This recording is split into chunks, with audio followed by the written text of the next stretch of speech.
Our story begins with a message about the robots that invaded Earth 3 years ago. And the war has lasted just 11 days. A small robot known as the Mediator gives a TV announcement telling people there is only one rule: they must stay indoors.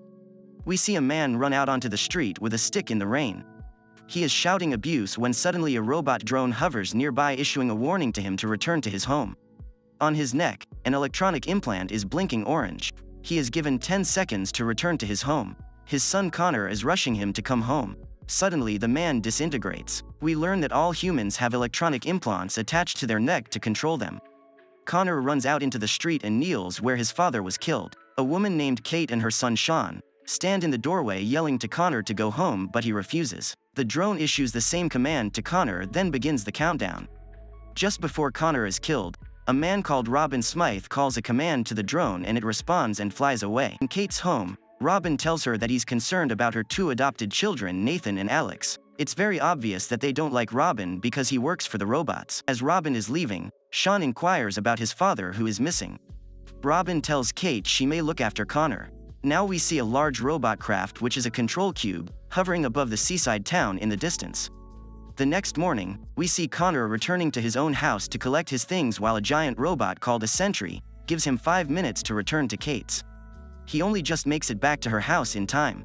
We see Kate, Sean and the others watching a Mediator announcement on TV, saying that the robots are studying all life in the universe and when they are finished studying humans they will leave Earth and never return. Alex says they're lying. Sean is in the kitchen making notices to find his father, Danny Flynn.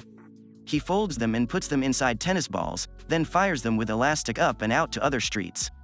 Now we see Sean working out while Nathan is talking to an older man named Martin. Sean is determined to stay fit with exercise and training. We see Sean, Alex and Connor in the attic watching Nathan working on a game console. Suddenly, Nathan gets an electric shock from the game console and is thrown across the room. Alex rushes to help him and notices that his implant is turned off. They're so excited because this means they can now go outside without being tracked. They each take the electric shock to deactivate their implant. That night, we see the 4 of them venturing outside. They see a drone fly up through the clouds, then shortly after, a sentry passes close by but they remain undetected. They enter a railway museum and find candy, drinks and skyrockets. Connor gives Sean a tennis ball he found, with a reply to Sean's message about his father. It says that his father was captured but they don't know where he is now. It also says there are people's files kept at the school. They go to the school and leave Connor outside to stand guard. Once inside, they follow a man carrying files. Once he has left, they quickly search through the files and Sean finds his father's file and the location on a map where he's being held. Suddenly their implants start to flash, so it seems the shock is only a temporary effect. They run to find Connor who is carrying the battery. Connor gives himself another shock but the others can't find him. When their implants turn to orange, they are quickly captured by sentries and then questioned by Robin. They refuse to tell him how they turned off their implants. 2 men bring Martin in and Sean tells Robin to let him go. They place Martin in a large machine which replaces his implant with a different implant, then the machine locks him in to do a deep scan. Martin is in a lot of pain and he calls Robin a traitor. The Mediator they've seen on TV walks in and tells them they will be keeping the data from Martin forever. Martin falls to the floor and Robin tells them the process has left Martin in a state where he can't even feed himself. He will eventually die. Connor wakes up and goes to investigate the noise. He watches as they place Sean into the machine for the same treatment. Connor goes to another room to light the skyrockets. Sean tells Robin that he knows Robin had his wife and his son killed. Robin gets very angry as he approaches the machine, but Sean kicks the bottom of the machine upwards and it knocks Robin to the ground. Just then, Connor comes in firing skyrockets at Robin and the other 2 men. Sean escapes the machine and his implant is deactivated. He quickly unlocks Nathan and Alex and they all run out together while the Mediator watches. Nathan enters a laboratory and turns on all the gas taps, then leaves a lighter burning near the door before they run from the building. When they are well clear, they turn to watch the building explode. Now we see them hiding out in a 10-pin bowling alley and Nathan is electrocuting himself again to deactivate his implant. Alex tells him they have to do it every 13 hours. Nathan gets angry with Sean because Martin was killed. The next few days, we see the group moving between the houses to stay unseen by the robots. As they enter the hotel where Danny is being held, They hear a noise and go to investigate. They enter a large room which looks like a party with everyone drinking and watching a boxing match. The people all turn and look at the children, then run at them. But one man named Wayne fires off a gun which stops them. When they see that the children's implants are turned off, they are taken to meet a woman called Monique who seems to be their leader. After Connor shows them how to deactivate the implants, Monique takes them to talk with a man named Swanee in a wheelchair. He knew Danny, but Danny is not in the hotel any longer. He rambles on about a watchmaker, a river and a secret lake, but he's very vague. Now they all hear an announcement outside telling everyone to assemble downstairs. As they look out the window, they see Robin and Kate are with him. Sean goes downstairs wearing his hoodie to hide his face. Robin shows a photo of Sean and tells everyone Sean is wanted for questioning. Before one man can turn Sean in, Wayne appears and gets Sean back to the hotel safely. Behind the hotel, Sean says he is going to free his mother, then go and look for his father. The other three agree to help him. Wayne gives them some sandwiches and a radio and wishes them luck. As they leave, Monique watches from a window and uses the radio to get them clear of the town. Now we see Robin telling Kate that the robots have promised him 100 acres of land when they leave Earth, after it has been depopulated and free from pollution. He asks her to join him, but she says only if Sean can be with her. He agrees reluctantly. We see the children making their way through a cemetery. Robin puts his hands on Kate's shoulders, but she turns and slaps him. He tells her that when she knows the robot's true intentions, she'll beg him to take her. Outside, the children are trying to avoid the sentries when suddenly one sentry tells them to stop. When it approaches Sean, it stops. It seems to be synchronized with his new implant. He has control of the sentry. Inside Robin's building, a young man brings Kate some food and she convinces him to give her the keys. After he leaves, Kate goes downstairs when she hears a loud alarm. Robin and his crew run outside the building to find Sean with his arms in the air and a sentry behind him. Sean uses sentry to disarm Robin and his men. Sean tells Robin to bring his mother out. Now we see Kate riding out on a horse as Sean calls after her. Two drones appear on the roof, then shoot and disable the sentry, and Robin and his men run back inside. When one of the drones jumps in front of Sean, it also syncs with his implant. He makes it shoot down the other drone. Sean deactivates the drone, then they go after Kate. We see Kate riding the horse along a beach being pursued by two quad bikes and a jeep being driven by the children. They catch up to her and they leave together. The next day, they are traveling along a road in the country, leading to a large forest. Now we see a long line of sentries. The mediator is telling Robin they need to capture Sean alive and everybody in the zone will be sent for a deep scan which will ultimately kill them.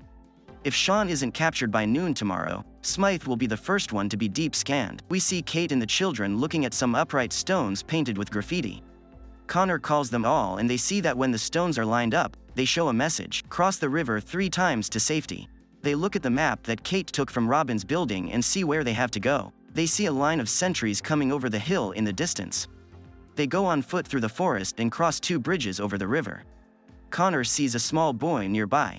When they call out, the boy runs away. They come to a clearing and find a makeshift covering. When they look inside, they find a Spitfire aircraft in perfect condition. Sean looks outside and sees a man watching them. When they walk out and climb the rise, they see a small group of people. Sean sees his father and he and Kate run and embrace him. Danny takes them to a settlement at a lake where the other people have been hiding from the sentries. As they're walking through the settlement, someone sees a drone, so they all hide. Inside the mine, Danny explains what happened at the outset of the war with the robots and how he met a man called Donald. We see Donald removing the implants one by one. In a robot facility, we see Robin questioning Wayne as he is held in a machine which is about to do a deep scan. Robin tells him that they're aware of the settlement near the lake. Danny and the others are sitting around a fire as Kate tells them that the robots intend to deep scan everyone on Earth over a 1-year period. Later, when everyone is asleep, Sean is pondering his removed implant. Outside, Danny is showing Nathan the controls of the Spitfire when suddenly an alarm starts sounding. They look up at the hill and see the mediator with a small army of sentries. Robin uses a loudspeaker and tells them if they hand over Sean they will be spared, but when they get to Sean's bed he is not there. Now we see Sean standing in a field. He reinserts his implant, then calls a drone. Back at the settlement, Kate tells Robin that Sean is not there. Kate tells Robin she will never be with him. Robin tells the mediator to remove her from the immunity list. Now we see a control cube hovering and releasing a drilling bore that will turn the ground to molten lava. Danny and Nathan watch from a hill nearby. Danny tells Nathan he'll need his help with the Spitfire, but Nathan says he won't be able to help. In the sky, we see the main robot facility flying towards them with Sean standing on top, controlling its course to collide with the control cube. The mediator uses a drone to take him to the facility. He tells Sean that he may not withstand the impact of the collision. Sean turns and stares at the mediator, and suddenly he is in sync with him. Sean can see all the connections around the world between the mediator and every robot. As the robot facility tilts to one side, the mediator falls to the ground, breaking in two. The sentries on the hill begin firing at the robot facility.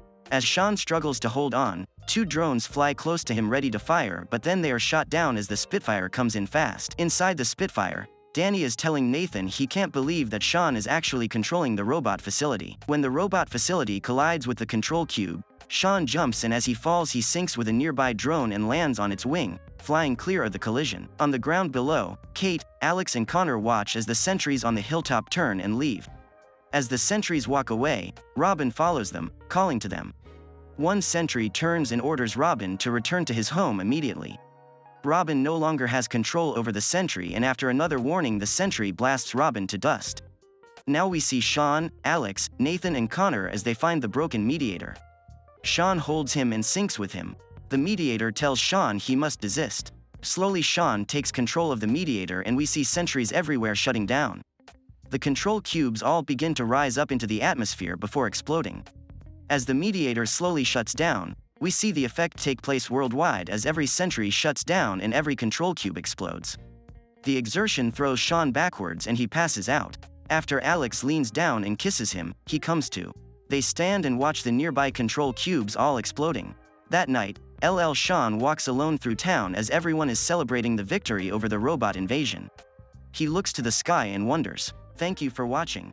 Subscribe to watch more videos like this, turn on notifications, and leave a like to help the channel out. Thank you for watching. You should check these recaps.